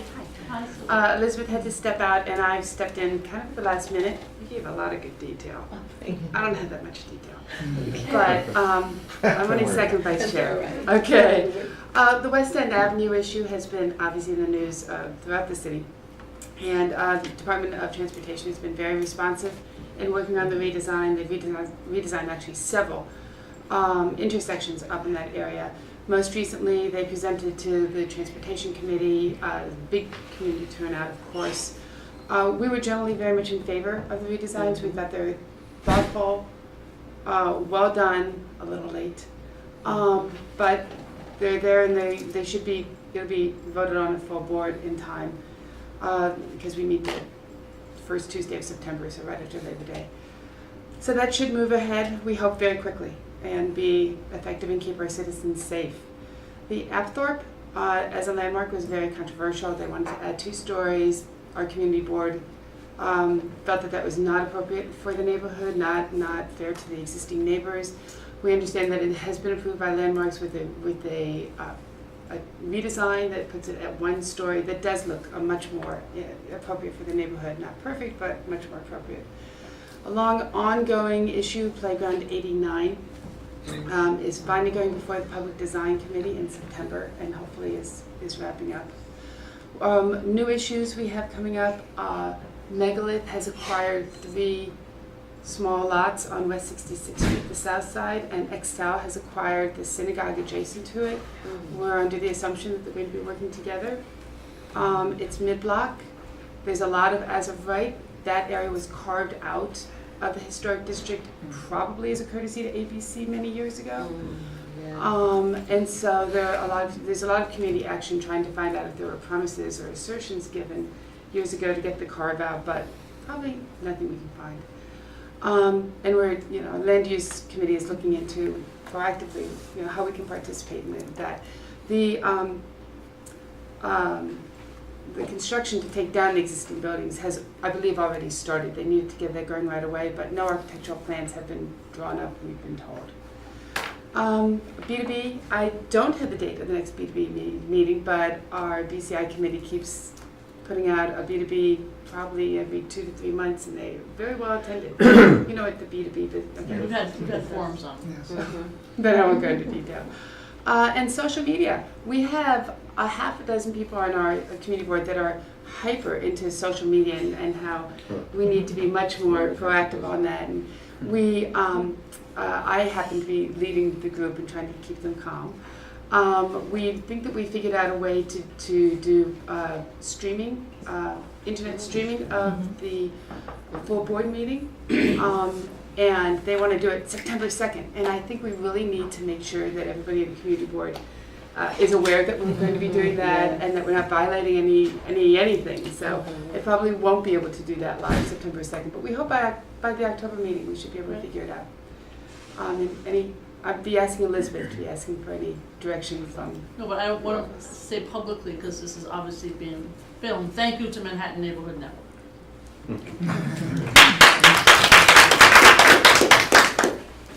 Community Board 6, Community Board 5. Yes, just a short report. SL Green is putting up, or is proposing to put up a tower at 1 Vanderbilt across the street from Grand Central. And the Landmarks Commission has required SL Green to show a harmonious relationship and to give a report on how their new building will have a harmonious relationship with Grand Central Terminal, which of course is a stretch. And they did, and they met with us because they were concerned that they had to come to the community board before they met, before Landmarks Preservation Commission made a decision. And they were concerned that we were going to vote it down. So the leadership of SL Green met with us and expressed their serious interest to work with us to make it more harmonious. And so they met with us once. They immediately followed it up. We're having another meeting right after Labor Day. So our board was actually impressed with their commitment to at least listen to our concerns, and we ended up voting to support the harmonious relationship. Thank you. Community Board 4. Yes, good morning. The Community Board 4, in its meeting on July 23rd, we did pass our preliminary affordable housing plan. I don't think I'll go into too much detail here. We spent a lot of time already talking about affordable housing. It's not on our website yet. It will be probably, I would say, in September, just because the relevant chairs are still tweaking it. But some of the important things that we discussed at the meeting were changing the 80-20 to 70-30, making it a requirement rather than an incentive through the ULURP process, making better use of publicly owned sites, including those owned by the MTA and the Port Authority. I'm just touching on certain highlights. A lot of the other things in here already were mentioned today. And then there has to be, we believe there has to be a greater emphasis on 2- and 3-bedroom apartments because there's a real lack of affordable units for families. So, as I said, the full plan will be posted on the website soon. And I'm sure Christine will have more to report at next month's meeting. Just briefly, we continue to have issues concerning buses, mostly in the Hell's Kitchen around 10th, Hell's Kitchen area around 10th Avenue, relating to congestion and pedestrian safety. We passed a few resolutions at our last meeting concerning that. So we're we're continuing to work on that, trying to get better signage and enforcement. Trucks, the buses also illegally use the residential streets in the area. Lastly, our district manager, Bob Benfato, has left and is now, well, he hasn't started yet, but he'll be the executive director at the Hudson Yards Hell's Kitchen Alliance. It's good news, bad news situation for us. I mean, certainly good news for him, but also good news for us because, of course, the alliance, it's in our district, so, and we'll know that someone very good is going to be the director there. Of course, the bad news is that Bob's going to be hard to replace, and I'm sure we'll be launching an intensive search for a replacement, again, probably in September. And that's it. Thank you. Community Board 3, Community Board 2. I'm going to do this quickly. First of all, great presentation. It was a great speaker today. I want to say that I met with our former colleague, Chair Julie Menon, yesterday at DCA. I'm sure this is going to be of interest to all of you. I gave her a list of 22 problems that we have with outdoor tables and cafes. CB2 has about 1,000 beer and wine and liquor license in place, and hundreds of others that are not licensed, like coffee shops and ice cream bars. We have more outdoor tables than all the other 4 boroughs combined, and 20% of all outdoor tables in New York City. So when I came, I thought, and it was a disappointing meeting because and there were things on the list I'm happy to share with you that I'm sure every board has about. I wanted noise mitigation put into the permits. I wanted less of an as-of-right situation. I wanted CBs to be more empowered. And she said, look, we've got to go back to the city council and get new legislation. If they're in the zone and they meet the criteria, they're getting the license, which means it's an as-of-right license. And we have no control over it. We have no control whatsoever. Just to let you know that how we've been doing it in CB2 is that if you come for a liquor application, we've been putting the mitigations onto the liquor application. So if you come for a beer and wine license or renewal and you have an outdoor table, that's where we have some leverage for them to agree to certain things, like quilted awnings, which block the noise coming They out. actually work? Yeah, and it actually works. And lots of things which I'm not going to go through now, but things like airport tables which are not regulated. Those are the tall tables. So if it doesn't have seats, it's not regulated. If it benches, So you think, oh, bench in front of the store. But we have corner stores that have 15 benches and seat like 30 people. So they're gaming the system, but it's not covered by the cafe regulations. So we've got to start talking. I'm going to talk to Corey, and I'm going to talk to Councilman Pacino. We have to start now getting our city council members with us in Manhattan. That's where all the action is. To start tightening up waiter service. You know, people go in if it's a fast food place and they have outdoor tables. No one's collecting the garbage. So But they're not takes it- supposed to do it if they have no outdoor service. Not so. That's Really? what she told me yesterday. Liquor Only license. they have the self-service. If it's not a waiter restaurant and you belly up to the counter and get your own food and they have outdoor tables, they don't have to In have other words, it. if you don't have indoor Right. service, you don't have to have it outdoor. And so That they- explains that goddamn Starbucks. I know. That's right. That's right. And so the stuff gets there, the wind blows it away. And then we talked about, we say, well, what happens if I the know, I said restaurant to the has... camera, I was so livid, I jumped out of, I was like on a bus, I jumped off the bus, was screaming into the Starbucks. they must Why love do you." you have an outdoor cafe? They didn't know what I was talking about. So you have five seats indoors, you have 25 outdoor seats. Really? I Yes. know, but I'm just We saying. have how- small restaurants in the village that are on the corner. They seat like 5 people, 6 people inside, and they've got 20 seats outside. So What's it's- the it's- address? One of 7th Avenue and Grove Street. Anyway, I just wanted to tell you, I also met with Carl Weisborough the other day, talking about, and again, I want to bring this up so you all know. I said, listen, we need to be at the same meeting that when you have a developer come in initially, or even for a couple of discussions, I want to be invited. Because they're playing us against you. These guys come, they say, oh, we met with city planning 5 times already, and they love the project, which is not so. So it gives us, well, it may not be so, but it gives us an extra burden of like, oh God, And so they're playing us. They're playing city planning and the community boards. And I said, well, why can't we be at the meeting? And Carl was like, well, we should be able to meet, and have a confidential meeting. I said, no, you shouldn't have a confidential meeting. What's the confidential meeting? See, why are we not there? Isn't that covered by open meeting law? So I'm just saying to you, I really press city planning to have the community board representatives, because we are a mandated part of the review process, especially on ULIRPs. But I had 2 disappointing meetings, and I just want to report to you that. Okay, listen, here's Leslie. Here it is. I got pads for everybody in the community board. This is a good story, tell Yeah. them. I And love this so story. you come in, we send out in the morning of the full board, the entire calendar that's going to be discussed that night, the agenda, all the committee reports that we do, and you download it. If you own your own, you can download it, bring it to the community board, bring your laptop, bring your own pad.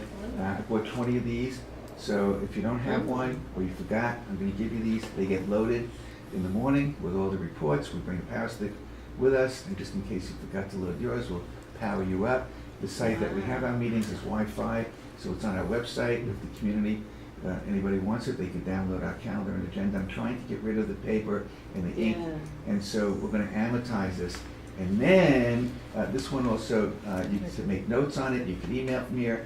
So if you take a note and you write it, and you want the board to know, you can do it while the meeting is going on. Email it to the board office. We'll take it into account. It has voice recognition, which I don't want people to use during the meeting. But now we're going to start using it. As soon as we absorb this technology a little bit, we're going to give it to committees. So our SLA committee gets volumes of paper, or our landmarks committee. So here you go. The applicant sends it in. The office loads it. We bring 10 of these to the meeting.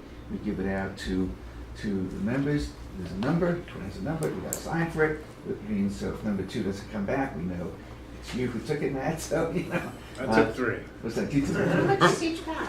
So it cost me $185 each. So and then You I'm said gonna- me, you paid for them or the board paid for them? No, we billed theirs. You billed them. So, and I'm gonna try to get a grant. So I bought 22 of them, and I wanna get 25, I wanna get 50 or 60 of them. So I'm gonna look for a grant. So I'm gonna look for a grant. We're working on that. I'm gonna look for a grant to buy a few more of these. And so you come, instead of that packet of information, you get this. And you hand it in at night, and then I want the committees to use it, hand it in, the committee chairs will bring it to the board office. This is great stuff. Anybody wants to play with it, I'll send it over, and I'll show you what's on there. It's really simple, and that's what we're doing. Congratulations. Thank you. When you had your meeting with Julie and she said, you know, it needs legislation, I have no control over it, did she say she was in favor of this legislation? They were sympathetic, you know, she went in the general counsel, but everything I said, oh, they're gonna call sanitation, oh, that's a DOT issue, oh, we don't have, they have 70 people, they have 400 staff there, 70 enforcers, but they can't enforce anything. So all this stuff about, listen, all this stuff about the restaurants in the winter, keeping the banners, they're supposed to take the chairs in, you know, when they're not using the cafes so we can reclaim the sidewalk. But no, you know, they keep the banners up, and it's an advertising, you know, the barricades. So I said, it needs to be enforced. Podiums, you know, they put podiums outside the outdoor cafes. So we have, where we are, these narrow village historic streets, and you can't pass on them, they're crazy, you know. So Well, why don't we work together? We'll push on that, because the trouble has always been that the other boroughs unfortunately don't have the same problems on this issue. So, and when you pass legislation, it has to be citywide. It's so frustrating. But we could work with you to try to parcel it out. more and more, the other boroughs are having more restaurant I agree, but I'm development. letting you know that I didn't get support. Queens and the Long Island City, I'll talk to her and Astoria, send over the I would be list. glad to work on it. It's so frustrating. But in the, Have the list? Yeah, we'll get that. Community board one update? Yes, I'll be real quick in the interest of time. I just want to say one thing before, it also covers newspaper stands, you know, regulations, for crowd control. I just want to say, all the boroughs have it. You know, they put ropes in front of crowd control places, you know, bars that have heavy, checking IDs. They take up half the street. You know, they're pushing people into the sidewalk. Those are not regulated. so if you can get concessions through the liquor Community license board. process, we do that too. Yeah. Community board one? Yes, I just want to focus on a couple key areas. One is we're approaching the 13th anniversary of September 11th. And I want to thank the Borough in your office for coordinating the upcoming meeting on tour buses. We greatly appreciate it. As you've heard from other community boards, it continues to be an issue. A lot of different agencies and groups have been working on mitigating pedestrian vehicle traffic in the area of the World Trade Center. There's been lots of improvement according to the efforts with the opening of Portland Way. Now it's temporarily closed. The scaffolding because of Tower 3 construction resuming. We're hoping that when the scaffold is up later on this week, the folks on Liberty Street have had a barricade on their sidewalk for 13 years. They would like to liberate Liberty Street from those metal barricades. And we're hoping that the pedestrian experts will allow that to happen after Portland Way opens up with the scaffolding on it.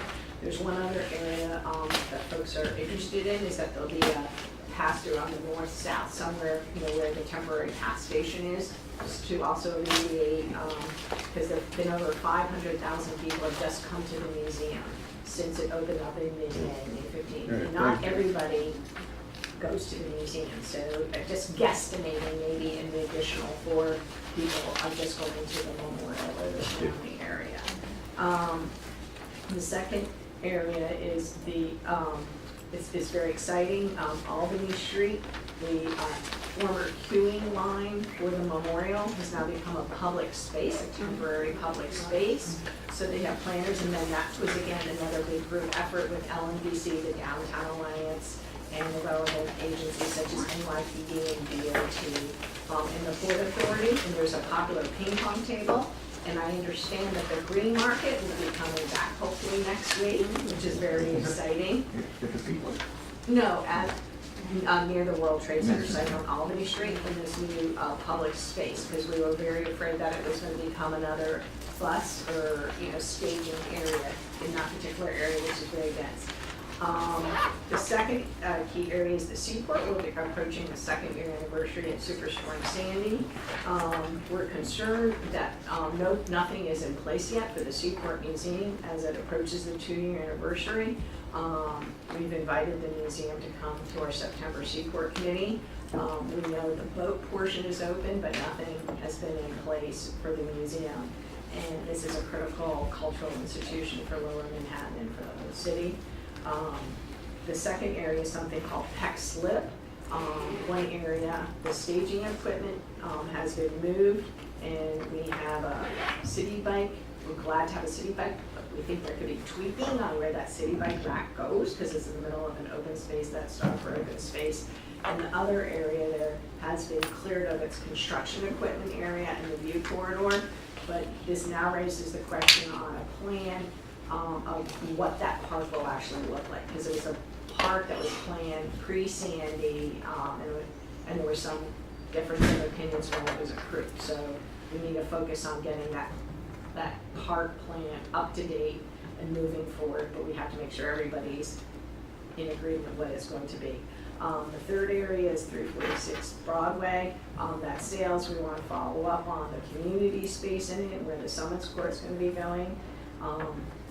The fourth is Community Board 1 will be releasing for housing updates, including on stabilization, affordable housing unit owners, statistic in a green building inventory that our Urban Fellow has been working on. And I also, going back to the 96 construction projects in Lower Manhattan, we're very concerned that the New York City Department of Transportation, Lower Manhattan Borough Commissioner's Office, the current funding expires on this September 11th, 2014. And so with so much construction and so much density in such a narrow area, we're hoping we can count on you and all our other elected officials to make sure it's renewed for one more year. We did a resolution that passed. And we've continued, the office continued to have technological problems. Thank you all. Just a couple of things that we're working on. Time is of the essence. Number one, summer food. I think you know that we publicized the programs that exist. I don't know if you got copies of what we sent out, but I think it's still issues. I went to a lot of them personally. Went to the NYCHA, to the rec centers, to the parks, etc., schools, and I find, particularly with the rec centers and so on, it's not a big sign. I could go through a lot of issues, so we're going to push, and the numbers are not as up as they should be. In fact, I hate to say, some of them are down. So we want to have a summer food task force coming up in September. We'll involve the boards if you're interested, because you got to get the information out before school is out. Okay, and Gail, I'm going to be quick, so go ahead. One of the concerns may be in our area, the decrease in play streets, because that we used to utilize. Okay, but in your area, there are plenty of, just so you know, I was in all the ones in your area, every single one, and the rec centers had 3 people. Okay, so they gotta do what they're supposed to do, and then they can do more. They're not pushing it. Number 2 is, we're working on a, thanks to wonderful staff here, a mom and pop. I don't know if we're gonna solve the problem, but I'll be goddamn if we're gonna let all these mom and pop stores disappear. So we're trying, so we'll be working, on that topic. I don't wanna spend too much time. We went on a farm tour, I love it. So we took 2 commissioners, 3 commissioners, I don't know how many, like 40 city staff agency. We went upstate to see how the city of New York, I've been doing this for years, so I'm not gonna stop, can buy lettuce and farm products from upstate farms. It's not complicated, but I can't seem to get them off the dime to do it. So to the credit of the DCAS commissioner, she came herself, she does most of the purchasing. Obviously she does jails, we got the hospitals, the Department of Education even showed up. The contract showed up, the head of, the commissioner of aging showed up. I mean, you're talking driving 2 hours, so this was a big commitment. Took the full day, they had a very nice lunch, thank you so much. But I need them to buy. So if that's something down the line, we'll get you some info. You might want to pass resolutions at the boards to say, we really need to buy locally and not buy from other parts of the world. Bus task force, thanks for mentioning it. We're going to work on that because it's not just your board, it's everywhere. I think you know that we're working with Board 5 on this East Midtown. I will tell you a funny story. We needed to have labor. Labor came and met because they couldn't figure out who would represent them. It was hysterical on this task force, and I loved it. I sent a gift to the head of 32BJ because he said we can all share. And everybody said, that's a great idea. So they're all sharing. South Street Seaport, we're working with Board 1 and we're all working together and we hope that we are successful. We are working with also Board 1 on trying to find if there's a possibility of a memorial that would honor those who are still surviving, who've got cancer, God help us, or other kinds of challenges. And on another topic. I know that I keep, since I run into a lot of the Uptown Board land use chairs, they would like to meet, just so that there's more discussion about the Uptown Board talking about issues of this development. I don't know if you guys want to do that, but your board chairs seem to want to do that with you, if you think it's appropriate. Because I think that sometimes the developers go to one board and they go to the other board and they try to do what they do. So it's something that you might want to work on scheduling. Aldrin, you may have other things. I know you're working Yes, on. we will have an invitation out to you. We have a social mixer for, as part of the arts education, Arts Forward report. One of the recommendations is to bring cultural institutions and museum heads with principals and school leaders together so they can know what kind of resources exist for both and what type of partnerships can be forged. That's going to be, we'll send you that. It's going to be sometime at the end of September or the beginning of October. Because that will be uptown, and then we'll do one downtown in the spring. Jesus Perez, our community our liaison, has been in touch with many of you and district managers in terms of your attendance reports. There's still some community boards that have to submit those to us for a 6 months period. I think so far the variation we have from full board attendance from 89% to about 78% on the low end. But please make sure you get that information to us. And also last month at the Borough Board, we had the presentation of community tools for the statement of district needs. Make sure that well, not only did you make the deadline of August 4th, but make sure that the statement of district needs appears on your website. Currently, I think only 2 community boards have them up on their websites. And if we can have, if you can put them up on your website, and if we can have a copy of those as well. We'll be emailing you next week our district, our strategic plan, right, Jessica? You want to say a little bit about Right, that? just very quickly, the city charter requires us to do a strategic plan every year, both things we'd like to work on, and also requires that we have input from all community boards, which we of course would love to have. So we're gonna be circulating, just to keep an eye out for a draft of our strategic plan. It's due in middle September, so in the next week or so, we're gonna be getting that out to you for comment, so. Great. Look forward to your comment. And when is your deadline in September? It's due, do you remember? No. It's due, I The believe, 19th? I think it's the 16th. You may not make, hold on, Jessica, that's the problem, because they always have to go back through their board structure. So they may not, if you don't make it, I understand, because I was on the board, I know. So if you don't make it, I'm sure we'll figure out, we can do addendums, we can get a little bit late, but just so you know that it's coming, and then you could have comments, okay? So we're clear, yeah. Real quickly, you mentioned the attendance. To the extent that we have an attendance problem, it's with the committees. Is there some protocol or rule for reporting committee attendance? Yes, we're going to roll that out. Our focus during the summer was to get our records accurate and uniform on full board attendance. Yeah. And then Jesus is working on we're reaching out to pretty good everyone on on that. uniformity regarding committee attendance. Okay, good. All right. So Thank you. I would be interested in knowing Okay, what I'll other talk community to boards you. are doing, because, you know, you can have a member who shows up for 5 minutes, signs in, Right. and leaves. And so we're wrestling with this, whether it makes sense. You know, not only is that person present, but do you need a roll call at the beginning of the first resolution and a roll call at the last, so then you know whether they're present or not. The template we submitted has convention definitions for that in terms of taking attendance in the beginning and the end. Yeah, So and we can resend that out so that you can see the recommended conventions of how to track, so that all community boards are tracking them in the same manner. Sure. Aldrin, thank you for working on that and putting together the template. I wanted to know if the plan is that the BP's office is going to have recommendations for boards on attendance, because it's clear that some are tracking lateness or leaving early. It's not something that we've done in CB11, but you know, is the goal to suggest best practices for boards? And the community board bylaws has some instructions for each community board, and we also have some as well. You want to briefly mention? We don't want, I'm speaking from, we don't want to be too strict, but we don't want a whole board to do what Catherine just stated. Right. So, I mean, people have to leave, they have babysitting issues, you know, we've all been there, we know. But that's, so I don't want, I don't know what, he said, I don't want to be so strict. On the other Right. hand, you want Right. people, so we may have to be flexible, right? And that's precisely what the intention was with this reporting system, and I'm gonna pass around something right now. The intent was that we know what's going on as far as attendance.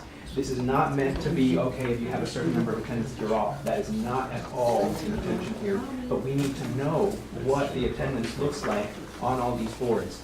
And as the representative from CB4 mentioned, yes, we're still working out how we want committee attendance to be reported because How you want, in other words, we're working Right. together on this. Right, and so on this sheet that I'm passing out, the top chart is what a sample full board attendance will look like once it's completed. And we do ask that you send in on the template that we send you. Some of the boards did send in just their usual ways of sending in attendance. And the problem with that is that we have to then go back and retrofit that into our system, which we use for various things. And in one case, a board sent us something that they have sent us before, and it was wrong. It was missing a member. And I spent like an hour trying to figure out why the math didn't come out right. So we take great pains to send you accurate rosters, so please do report those. And ideally, what will happen is this chart gives you the flexibility to track attendances, presences. Some boards track tardies, some track early departures. If you don't track that, fine. You can still use this chart. If you do, you can still use this chart. If you'd like to test it out and try, this chart allows for that. It's flexible. And it's just so that we know, so that if we see, we have some people on some boards who haven't attended once this whole year, we can reach out to them. Because I've reached out to some boards and I said, oh, we noticed this person hasn't been coming. Have you reached out to them? No.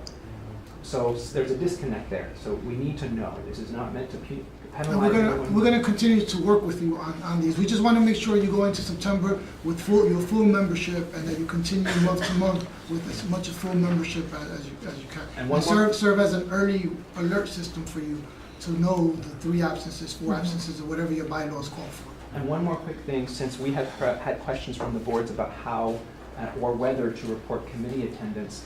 Here, we have 2 ideas about how we're considering asking for committee attendance. Full board attendance is pretty straightforward, just everybody's name and then the month and whether they attend or not. For committee attendance, we've seen some boards do it where they have the name of the committee and then everybody who's on the committee and then the attendance month per month. And we've seen some boards do it where they have the name of the member and then all of the committees that they're on and then the attendance. And then the next member, the committees that they're on, and all the attendance. And it seems like both of those have pros and cons to them. For our purposes, it seems like it would be easier for us to have member, all their committees, member, all their committees. Option two. But then that would mean a clunkier, longer list. So what we ask of you is maybe look at this, ruminate on it for a little while, and maybe in the next 2 or 3 weeks, chime in, send us an email saying, hey, I think, we'd like this, we'd like that, and then we'll chime in too, and we'll try and arrive at something that works for everybody. Wally, does this make sense? Because you're the one that has to do it. Yes. And I think actually it was CB5 that does it, option 2. And when we saw that, well, that's a really interesting. Wally's always good at this. Yeah, and so. So this is, to invite you for a conversation. I know attendance and participation, and I was very much the talk, we made the appointment process last time. So we want to make sure we're all on the same page in terms of how we understand it, how we record it, and how we try it. Can I just mention one thing? With Community Board 10, I know I'm sure with the other boards as well, we are always getting asked to represent on other, like for instance, Harlem Hospital, the Renaissance. So we then have to get members from the Health Committee to go to those meetings once a month. And there are other meetings as well, the bid. So it's like, our bylaws considers 2 mandatory committee meetings, but now this person now has another meeting. So in total, they may have 5 meetings for community board a month. And, so it gets to be like, well, I can't do all of this, so it's like, So you want to know if those other meetings could count for something. Exactly, and this is what I have been, I've done it with a couple of people so far, but I don't want to get out of hand. But we have all of these other organizations saying, No, we Good need a point. community board representation for that. So maybe we could have another column that checks off That- other, other opportunities. If it's a monthly. Other duties. Other service, yeah. Right. And in the appointment Bylaws. application That will process, we do allow count for that. for that second committee. And then just to stress what the borough president said, that we're going to be very, very flexible with this. We want to just know what's going on, the patterns of attendance. This is not meant to penalize anyone. And in fact, one of the things we're tracking is perfect attendance. We're happy to report that on many, many boards, there are boards that have 15, 18, 20, 21 people who, for this whole year, have had perfect attendance. And we're glad to see that. We're gonna try to celebrate them in some way. Yes, we're thinking of sending letters or something, but we're going to figure out a way to also acknowledge the people who've done well, not just make this, oh, this is about the people who aren't coming. So, Catherine, go ahead. Catherine? Sorry, I have a question. So on community board, when you have to be on 2 committees and attend the full board meeting, and then the executive committee requires that if you're head of a committee, you also have to go to the executive committee. So then in fact, you could be going to 4 meetings. That's 4. Okay, so I just want to make sure that's what the other That's what we do, yeah. community boards require too? That's what we, yeah. Okay. Yeah. We require one. What you require one committee? Everyone Just one. must serve on one committee. Why That not was 2? ju- Because our members, before I became chair, changed that in the bylaws. And then when I became chair, I came under attack for putting people on 2 committees, so. I might, when I come, I'm gonna suggest it, that they get Okay, off their good. ass and go to 2. Absolutely. And if you're on the executive committee. Otherwise, they should be on the you need to board. go I can to- say you don't wanna be on the board, Actually, that's fine. Exactly. I got plenty of other people who'd like to be on. Plus Yes. working And groups and 4 task meetings a month. force. Right. So, so and- what we're trying to do is just, I'm a former community board member myself. Community boards are close to my heart, and as they are to the borough president and the deputy borough president. We want to try and make sure that community boards get all the respect, the recognition, and the resources that they need. And so that it starts with having a solid foundation. Sure. Good records, as we heard from our presenter this morning, good records are key for everything. Information is key for everything, and that's what we're trying to do. We're going to start from the bottom up and then try and do the best we guys. And so the community board chairs know, and we'll be working with the community, with the district managers in the beginning of September. We pretty much have everything worked out with Do It regarding emails for community board members. And that the email has within brackets, board member, but that has to be worked out in terms of logistics through the district managers in terms of making sure that that gets done. But we wanted to give you a heads up. And any communication we have with district managers in this regard, we obviously will copy you on it. Do As people we- know as what we're we're talking talking, about? yes, Everybody Yes, knows? everybody knows. Yes. Can I just say one more thing? Leave of absences. We don't do it, it's just, We do. we don't. We do. And that's been a very important thing for us because we've had some members who were really very viable members.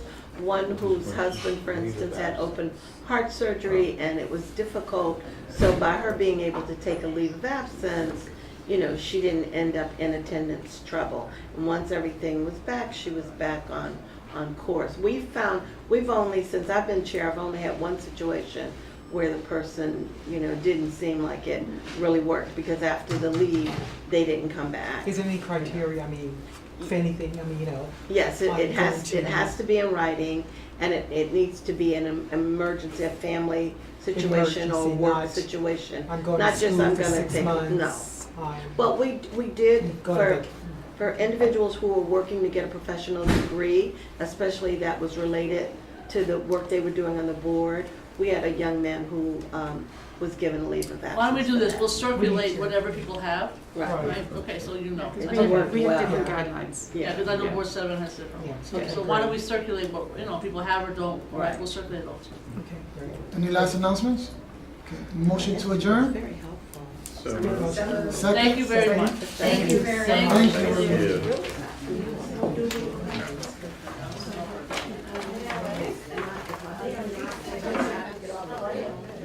yeah.